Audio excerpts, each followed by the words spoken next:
বাংলার বিস্তৃত সবুজের শোভা, আধুনিক সংস্কৃতি ও ধর্মীয় আবহের অপার মেলবন্ধনে গড়ে ওঠা এক জনপদ।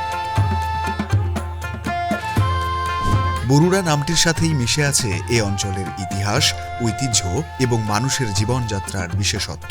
এলাকার বৌদ্ধ ধর্মাবলম্বীদের খেতাব হিসেবে ব্যবহার হয় বড়ুয়া। আবার এই অঞ্চলে রয়েছে প্রচুর পান চাষী, যাদের চাষের জমিকে বলা হয় বরজ বা বর। তাই ধর্মীয় ইতিহাসের সাথে সাংস্কৃতিক ঐতিহ্যের মিলন ঘটিয়ে এই স্থানটির নামকরণ করা হয় বরুড়া, যা একটি স্বতন্ত্র থানা হিসেবে আত্মপ্রকাশ করে 1948 সালে এবং 1983 সালে উপজেলায় উন্নীত হয়।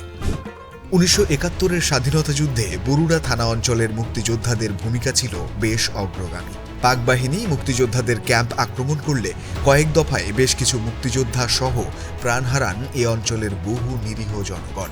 বর্তলী যুদ্ধ সহ বেশ উল্লেখযোগ্য কিছু সমরের পর হানাদার মুক্ত হয় বরুড়া থানা অঞ্চল।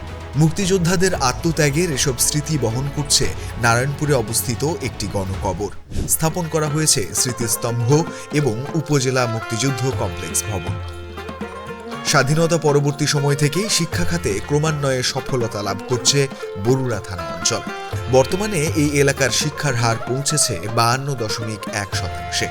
7টি কলেজ, 36টি মাধ্যমিক বিদ্যালয়, একটি কারিগরি কলেজ সহ 3 শতকের বেশি প্রাথমিক বিদ্যালয় ও বেশ কয়েকটি মাদ্রাসার মাধ্যমে শিক্ষার আলো ছড়িয়ে যাচ্ছে এলাকার মানুষের মাঝে।